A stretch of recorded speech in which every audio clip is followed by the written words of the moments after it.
الحمد للہ رب العالمین والصلاة والسلام علی اشرف خلق اللہ وسید المرسلین وعلی آلہ وصحبہ اجمعین۔ رب اشرح لی صدری ویسر لی امری واحلل عقدۃ من لسانی یفقہوا قولی۔ اللہم انفعنا بما علمتنا وعلمنا ما ینفعنا وزدنا علما، آمین یا رب العالمین۔ پچھلی نشست میں ہم نے جس باب کے مطالعے کا آغاز کیا تھا، آج اس کی تکمیل کریں گے۔ اس باب کا عنوان ہے اجراء احکام الناس علی الظاہر وسرائرہم الی اللہ تعالی۔ لوگوں پر احکام کا اجراء کیا جائے گا ظاہر کے مطابق، اور ان کے جو باطن ہیں، ان کے جو بھیتر ہیں، ان کو اللہ کے سپرد کیا جائے گا۔ یہ بہت اہم بات ہے کہ اس دنیا میں ہمیں لوگوں کے ساتھ جو معاملہ کرنا ہے وہ فیس ویلیو پہ کرنا ہے۔ ایک آدمی کا جیسا کنڈکٹ ہے، جیسا رویہ ہے، ہم اس کے ساتھ ویسا ہی معاملہ کریں گے۔ ہمیں یہ حق حاصل نہیں ہے، نہ ہمارے پاس اس کا کوئی ذریعہ ہے یہ جاننے کا کہ یہ صاحب جیسا ان کا کنڈکٹ ہے، جیسا یہ بیہیو کر رہے ہیں، کیا دل میں بھی یہ ایسا ہی سمجھتے ہیں، یا ہمارے ساتھ اچھے طریقے سے پیش آ رہے ہیں، عمدگی کے ساتھ ہمارے ساتھ معاملہ کر رہے ہیں، لیکن ہم یہ کہہ دیں کہ بھئی تمہارا باطن جو ہے وہ ہمارے بارے میں کوئی اچھی رائے نہیں رکھتا، یا تم خبیث الباطن آدمی ہو، ہم یہ نہیں کہہ سکتے۔ ہم جو معاملہ کریں گے وہ ظاہر کے مطابق کریں گے۔ آج جو ہم روایات پڑھیں گے اس میں خاص طور پر ایک ہی موضوع ہے جس میں یہ روایتیں ہیں ساری کی ساری، اور وہ کانٹیکسٹ ہے جنگ کا۔ جنگ ہو رہی ہے، اور خاص طور پہ نبی اکرم صلی اللہ علیہ وسلم کے زمانے میں جنگ ہو رہی ہے،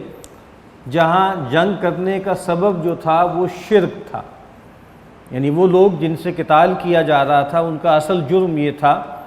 کہ وہ شرک کر رہے تھے، اور وہ اللہ کے رسول صلی اللہ علیہ وسلم کی رسالت کو ماننے سے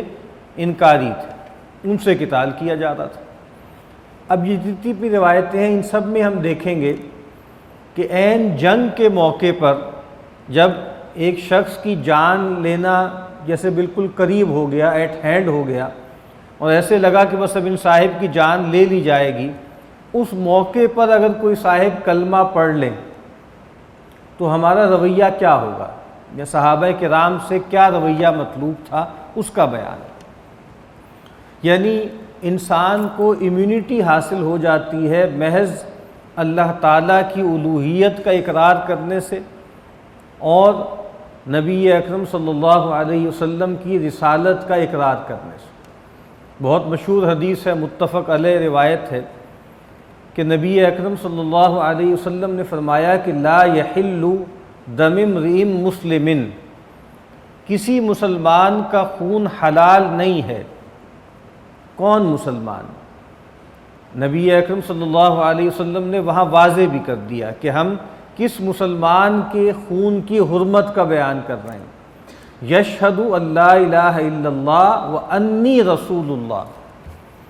جو اس بات کی گواہی دے کہ اللہ کے سوا کوئی الہ نہیں ہے، کوئی معبود نہیں ہے، اور جو اس بات کی گواہی دے کہ میں اللہ کا رسول ہوں۔ کسی ایسے شخص کی جان لینا جائز نہیں ہے، حلال نہیں ہے، جو یہ دو گواہیاں دے دے، اللہ کی الوہیت کی گواہی اور محمد ابن عبداللہ صلی اللہ علیہ وسلم کی رسالت کی گواہی، الا باحدی ثلاث۔ پھر آپ نے بتایا کہ سوائے تین صورتوں کے، النفس بالنفس، یا تو جان کے بدلے جان لی جائے گی، اگر کوئی مسلمان بھی ہے اور اس نے کسی کی جان لے لی ہے تو اس پر سے امان اٹھ جائے گی۔ اگر جو وارث ہیں مقتول کے، اگر وہ یہ تقاضا کریں کہ بھائی بدلے میں جان لی جائے تو جان لے لی جائے گی۔ اسی طرح سے والسیب الزانی، اگر کوئی شخص شادی شدہ ہے اور پھر اس کے بعد اس نے بدکاری کا ارتکاب کیا ہے تو اس کی بھی جان لے لی جائے گی، اس کو رجم کر دیا جائے گا۔ اور تیسرا آپ نے فرمایا کہ التارک لدینہ المفارق للجماعہ، وہ شخص کہ جو اپنے دین کو چھوڑ دے اور مسلمانوں کے نظم اجتماعی سے علیحدگی اختیار کر لے۔ تو وہاں پر بھی نبی صلی اللہ علیہ وسلم نے جان بچانے کے لیے جو بنیادی شرط بیان کی وہ کیا ہے کہ بس وہ ایک کلمہ پڑھ لے۔ ہاں، مسلمان ہونے کے بعد اس کا رویہ کیا ہے، وہ کوئی ایسی چیز تو نہیں مان رہا جو اللہ کی توحید کے منافی ہو، جو رسول اللہ صلی اللہ علیہ وسلم کو رسول اور بندہ ماننے کے منافی ہو۔ مثلا وہ ختم نبوت کا انکار کر دے، چاہے وہ یہ کہے کہ میں اللہ کو مانتا ہوں اور میں رسول اللہ کو مانتا ہوں، لیکن وہ یہ کہے کہ میں آخری نبی یا رسول نہیں مانتا، تو ظاہری بات ہے وہ مسلمان نہیں۔ یا ضروریات دین میں سے کسی چیز کا انکار کر دے کہ میں اس حکم کو نہیں مانتا۔ ایک ہے عمل میں کسی چیز کو قبول نہ کرنا یا نہ اپنانا، اور ایک یہ ہے کہ اصولی طور پہ عقیدے کی سطح پہ آدمی اس کا انکار کر دے۔ نماز نہ پڑھنا ایک گناہ ہے، بہت بڑا گناہ ہے، اور نبی صلی اللہ علیہ وسلم کی حکم کے بموجب وہ کفر تک بھی انسان کو پہنچا سکتا ہے۔ من ترک الصلاۃ متعمدا فقد کفر، جس نے جان بوجھ کے نماز ترک کی اس نے گویا کفر کیا۔ تو لیکن اس سے تکفیر نہیں ہوگی، اس کی نماز چھوڑ دینے سے تکفیر نہیں ہوگی، لیکن نماز کا انکار کر دے کہ میں اس حکم کو نہیں مانتا، مجھے اس کی کوئی پرواہ نہیں ہے، تو اب اس کی تکفیر ہو جائے گی۔ اسی طریقے سے ایک شخص جو ہے وہ سود کھا رہا ہے، گناہ گار ہے، اللہ اس کے رسول سے گویا اعلان جنگ اس نے کر رکھا ہوا ہے، اور بہت ہی قبیح گناہ کا وہ شکار ہے، لیکن بہرحال اس سے وہ کافر نہیں ہوتا لیگلی۔ لیکن اگر وہ کہے کہ میں اس حکم کو ہی نہیں مانتا، مجھے اس کی کوئی پرواہ نہیں ہے، تو پھر اس کی تکفیر کر دی جائے گی۔ تو بہرحال یہ جو کلمہ ہے، اللہ کی الوہیت کو ماننا، رسول اللہ صلی اللہ علیہ وسلم کی رسالت کو ماننا، اس سے آدمی گویا حرام الدم ہو جاتا ہے، اس کی جان، اس کا خون حرام ہو جاتا ہے، اس پر کوئی اقدام نہیں کیا جا سکتا۔ اور اس کا مطلب یہ ہے کہ ہم اگر کوئی شخص کلمہ پڑھ دے تو ہم قبول کریں گے کہ بس ٹھیک ہے، اس نے کلمہ پڑھ دیا ہے، اس کی جان بچ گئی۔ اب ہم یہ کہیں کہ جھوٹ موٹ کا کلمہ پڑھ رہا ہے، جان بچانے کے لیے کلمہ پڑھ رہا ہے، اس کا ہمیں حق نہیں۔ پہلی روایت ہے سیدنا مقداد بن اسود رضی اللہ تعالی عنہ فرماتے ہیں، میں نے رسول اللہ صلی اللہ علیہ وسلم سے ایک سوال کیا اور ایک پورا جیسے سینیریو آپ کے سامنے پیش کیا۔ کہتے ہیں کہ میں نے عرض کی کہ اے اللہ کے نبی، آپ کیا فرماتے ہیں کہ میری مٹ بھیڑ ہو جائے کفار میں سے کسی شخص کے ساتھ اور ہم آپس میں لڑائی ہماری شروع ہو جائے، اور وہ شخص مجھ پر وار کرے تلوار کا اور میرا ایک ہاتھ قطع کر دے، میرا ہاتھ کاٹ دے، پھر میں اس پر کچھ غالب آنے لگوں تو وہ ایک درخت کی پناہ لے لے، درخت کے پیچھے چھپنے کی کوشش کرے، اور اس وقت وہ کہے کہ اسلمت للہ، میں نے اپنے آپ سپرد کیا اللہ کے، یا میں نے اسلام قبول کر لیا۔ تو ایک پورا سینیریو پیش کیا کہ ایک صاحب ہیں، کفار میں سے ہیں، میری جو ہے مٹ بھیڑ ہو گئی ہے، ہم لڑ رہے ہیں آپس میں، اس نے میری جان لینے کی کوشش کی اور اس میں میرا بازو بھی کاٹ دیا۔ اس کے بعد گویا پھر میں اس پہ غالب آنے لگا تو ایک درخت کی آڑ لے کر اس نے یہ کلمہ کہہ دیا، اقتلہ یا رسول اللہ۔ اب سوال یہ ہے کہ اے اللہ کے رسول، کیا اب میں اس کو قتل کر دوں؟ بعد ان قالها، اس کے بعد کہ اس نے یہ بات کہی ہے، آپ نے فرمایا لا تقتلہ، دیکھو اس کو قتل نہ کرنا۔ پھر کہتے میں نے عرض کی، دیکھیں اللہ کے رسول، اس نے میرا ایک ہاتھ کاٹ ڈالا، اور اس کے بعد جب میں اس پہ غالب آنے لگا اور اب جیسے اس نے کلمہ پڑھ لیا جان بچانے کے لیے۔ نبی صلی اللہ علیہ وسلم نے اپنی بات کو دہرایا، فرمایا لا تقتلہ، میں پھر تم سے کہتا ہوں اس کو قتل نہ کرنا۔ فإن قتلتہ، اگر تم نے اس کو قتل کر دیا، فإنہ بمنزلتک قبل ان تقتلہ، تو اس سے پہلے کہ تم نے اس کو قتل کیا ہے وہ تمہاری منزلت پر آ جائے گا، تمہارے مرتبے پر آ جائے گا، یعنی وہ کیا ہوگا؟ وہ تمہاری جگہ پر آ جائے گا۔ وَإِنَّكَ بِمَنزِلَتِهِ قَبْلَ أَن يَقُولَ كَلِمَتُهُ الَّتِي قَالَ، اور تم اس کے اس مرتبے پر آ جاؤ گے جو اس کے اس کلمے کے کہنے سے پہلے تھا۔ یہ بات کیا کہی ہے کہ وہ تمہاری جگہ پر آ جائے گا۔ تم مسلمان ہو اور تمہارا خون جو ہے وہ حرام ہے، وہ مشرک تھا، اس کا خون حلال تھا، لیکن جیسے ہی اس نے کلمہ پڑھا تو وہ تمہاری جگہ پر آ گیا، اس کو وہ گویا سارے حقوق حاصل ہو گئے جو ایک مسلمان کو حاصل ہوتے، اور وہ کلمہ کہنے کے بعد اگر تم نے اس کو قتل کر دیا تو گویا تم نے کس کو قتل کیا؟ ایک مشرک کو قتل نہیں کیا، تم نے ایک مسلمان کو قتل کیا۔ اور ظاہری بات ہے اگر کسی مسلمان کو قتل کر دو گے تو کیا ہو جائے گا؟ تم بھی واجب القتل ہو جاؤ گے، یعنی تم مباح الدم ہو جاؤ گے۔ وہ کلمہ کہنے سے پہلے وہ مباح الدم تھا، تم حرام الدم تھے، یہ کلمہ کہنے کے بعد وہ بھی حرام الدم ہو گیا اور تم نے اس کے باوجود اس کو قتل کر دیا، تو گویا اب تمہاری جان بھی اس کے بدلے میں لی جائے گی۔ اب یہاں پر بھی یہ پوری روایت ہے، کیا بات بیان کر رہی ہے؟ یہی بات بیان کر رہی ہے کہ کلمہ اگر اس نے پڑھ دیا ہے، گواہی دے دی ہے، اسلام قبول کر لیا ہے، تو اب ہم اس کی تحقیق نہیں کریں گے، ہمیں اس کا حق نہیں ہے کہ موٹیو کیا تھا، جان بچانے کے لیے کہا، اپنے آپ کو محفوظ کرنے کے لیے کہا، جھوٹ موٹ کا کلمہ پڑھ لیا، ہمیں یہ کہنے کا حق نہیں ہے۔ وہی اس باب کا جو عنوان ہے، ہم لوگوں پر حکم جاری کریں گے ظاہر کے مطابق، ان کے باطن میں کیا ہے، ان کے جی میں کیا ہے، اس کی ہم نہ قید کر سکتے ہیں، نہ ہمیں اس کا حق ہے۔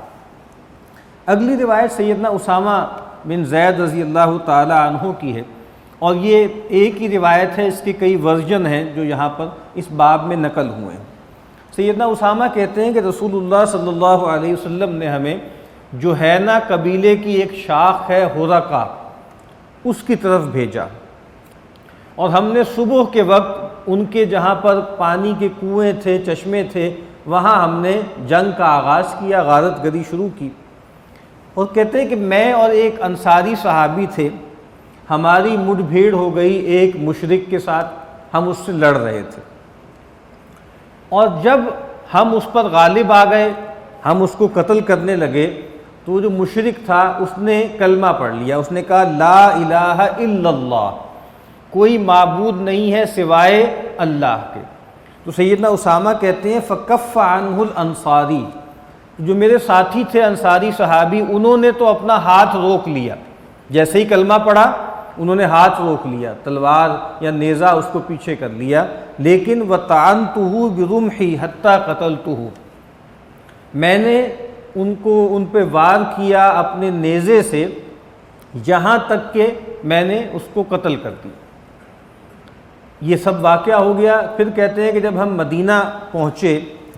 تو یہ بات نبی اکرم صلی اللہ علیہ وسلم تک پہنچ گئی کہ ایسا معاملہ ہوا ہے کہ ایک صاحب تھے، وہ جب ان پہ حملہ ہونے لگا تو انہوں نے کلمہ پڑھ لیا، مغلوب جب ہو گئے، اور ایک انصاری صحابی نے تو ہاتھ روک لیا لیکن اسامہ نے ہاتھ نہیں روکا، تو نبی صلی اللہ علیہ وسلم نے سیدنا اسامہ کو بلایا اور پھر ان سے پوچھا اقتلتہ بعد ما قال لا الہ الا اللہ، اے اسامہ کیا واقعہ ایسا ہی ہے کہ تم نے اس کو قتل کر دیا یہ اس کے باوجود کہ اس نے یہ کہا تھا کہ لا الہ الا اللہ؟ تو میں نے عرض کی کہ جی ایسا ہی ہے۔ نبی اکرم صلی اللہ علیہ وسلم بار بار اپنی اس بات کو دہراتے رہے، کیا تم نے واقعتاً اس کو قتل کر دیا؟ لا الہ الا اللہ کا کلمہ سننے کے بعد بھی بار بار دہراتے رہے، بار بار دہراتے رہے، جیسے ناراضگی میں، غضب میں۔ تو سیدنا اسامہ کہتے ہیں آپ نے اتنی مرتبہ اس جملے کو دہرایا حتی تمنیت انی لم اکن اسلمت قبل ذلک اليوم، کہ میں نے یہ تمنا کی کہ کاش میں آج کے دن سے پہلے اسلام نہ لایا ہوتا، یعنی میں نے یہ جو اقدام کیا ہے یہ کفر میں کیا ہوتا، حالت کفر میں، اور اس کے بعد میں ایمان لایا ہوتا، اور ایمان لانے سے تو پچھلے تمام گناہ صاف ہو جاتے۔ دوسری روایت میں ہے کہ جب آپ نے ان سے یہ فرمایا کہ کیا اس نے لا الہ الا اللہ کہہ دیا تھا اور پھر بھی تم نے اس کو قتل کر دیا؟ تو سیدنا اسامہ کہتے ہیں میں نے عرض کی یا رسول اللہ انما قالہا خوفا من السلاح، ان صاحب نے جو بات کہی ہے یہ ہتھیار یا تلوار کے ڈر سے کہی ہے، وہی موت کے ڈر سے کہی ہے انہوں نے یہ بات۔ تو اس موقع پہ نبی اکرم صلی اللہ علیہ وسلم نے فرمایا افلا شققت عن قلبہ، تو تم نے اس کے دل کو چیر کر کیوں نہیں دیکھ لیا، حتی تعلم اقالہا ام لا، یہاں تک کہ تم جان لیتے کہ اس نے یہ بات سچائی سے کہی ہے یا جھوٹ موٹ پہ کہی۔ یعنی آخری بات آپ نے فرما دی کہ بھئی کیا تمہارے پاس کوئی جاننے کا ذریعہ تھا، کیا کوئی سکینر ہے تمہارے پاس، کیا تم نے اس کے دل کو چیر کے دیکھ لیا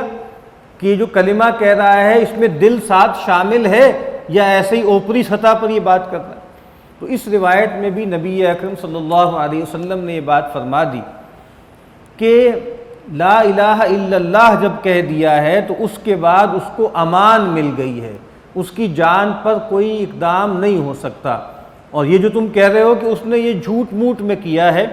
اور موت کے ڈر سے، ہتھیار کے ڈر سے کلمہ پڑھا ہے، تو نبی اکرم صلی اللہ علیہ وسلم نے فرمایا کہ پھر تم نے اس کا دل چیر کے کیوں نہیں دیکھ لیا؟ اور جو ایک اگلی روایت ہے اس میں یہی واقعہ نقل ہوا ہے، ایک اور تفصیل ہے اس میں۔ تو جب یہ معاملہ ہو گیا اور رسول اللہ صلی اللہ علیہ وسلم تک اس کی خبر پہنچی تو آپ نے ان کو بلایا اور پھر پوچھا اقتلتہ،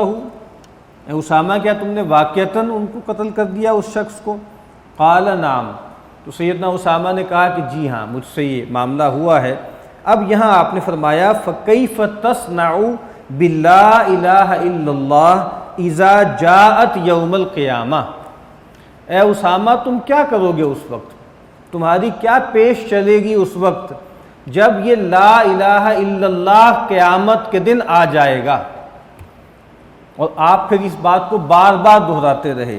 کیف تصنع بلا الہ الا اللہ اذا جاءت یوم القیامہ، یہی بات دہراتے رہے، یہی بات دہراتے رہے۔ کیا ہوگا اس وقت جب قیامت کے دن وہ لا الہ الا اللہ آ جائے گا اور وہ کلمہ تم سے الجھے گا کہ اس شخص نے میری موجودگی کے باوصف اس کو قتل کر دیا۔ تو یہ اہمیت ہے اس کلمہ لا الہ الا اللہ کی۔ تو ان روایتوں کا جو امام صاحب لے کر آئے ہیں وہ تو اس محل میں لے کر آئے ہیں کہ لوگوں پر حکم لگانا ہے ظاہر کے مطابق، لیکن اس میں ہمارے لیے جو ایک بہت بڑا پیغام ہے وہ یہ ہے کہ کسی کلمہ گو کی جان لینا کتنا حساس مسئلہ ہے، کہ وہ شخص جو ابھی ابھی کلمہ جس نے بس پڑھا ہی ہے، کوئی عمل نہیں کیا اپنے اسلام کے ظاہر، جس سے ظاہر ہو کہ یہ مسلمان ہے، ایک نماز بھی نہیں پڑھی، لیکن محض کلمے سے اس کو یہ امیونٹی حاصل ہو گئی۔ اور ہمارے ہاں معاملہ کیا ہے کہ تھوڑی تھوڑی بات پر ہم مسلمان جو ہے ایک دوسرے کا گلا کاٹتے ہیں، ایک دوسرے کو قتل کرتے ہیں، ایک دوسرے کو خود ساختہ بنیادوں پر کافر قرار دیتے ہیں، ان کی تکفیر کرتے ہیں اور ان پر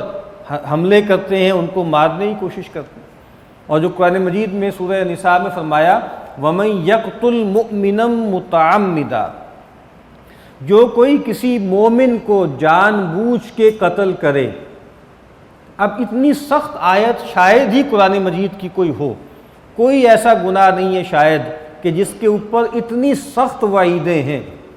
فَجَزَاؤُهُ جہنم، پہلی بات یہ فرمائی جو شخص کسی صاحب ایمان کو جانتے بوجھتے ارادتاً قتل کرے گا اس کا ٹھکانہ جہنم ہے، بدلہ جہنم، خالداً فیہا، جہنم بھی وہ جو ہمیشہ ہمیش کی ہے، وغضب اللہ علیہ، اور اللہ تعالیٰ کا غضب اس پہ نازل ہوگا، ولعنہ، اور اللہ تعالیٰ کی لعنت اس پر ہوگی، یعنی وہ اللہ کی رحمت سے کوسوں دور ہوگا، وأعد لہ عذابا عظیما، اور اللہ تعالیٰ نے اس کے لیے بہت بڑا عذاب تیار کر رکھا ہے۔ 4 سزائیں بتائی ہیں، ایک فرمایا کہ اس کا ٹھکانہ جہنم ہے اور جہنم بھی ہمیشگی والی، وہ شخص اللہ کا غضب لے کے لوٹے گا۔ اس شخص پہ اللہ کی لعنت ہے اور اللہ نے اس کے لیے بہت بڑا عذاب تیار کر رکھا ہے۔ تو یہ جو روایتیں ہم نے پڑھی ہیں سیدنا اسامہ بن زید رضی اللہ تعالی عنہما کی، یہ بھی ہمیں بتاتی ہیں کہ یہ معاملہ کتنا حساس ہے۔ کسی کلمہ گو کی جان لینا، کسی مسلمان کو قتل کرنا کتنا حساس مسئلہ ہے، یہاں تک کہ عین جنگ کے موقع پر بھی اگر کوئی شخص لا الہ الا اللہ کا اقرار کر لے، یہ کلمہ پڑھ لے، تو اس کو امان دی جائے گی اور اس کی جان پر کوئی اقدام نہیں کیا جائے گا۔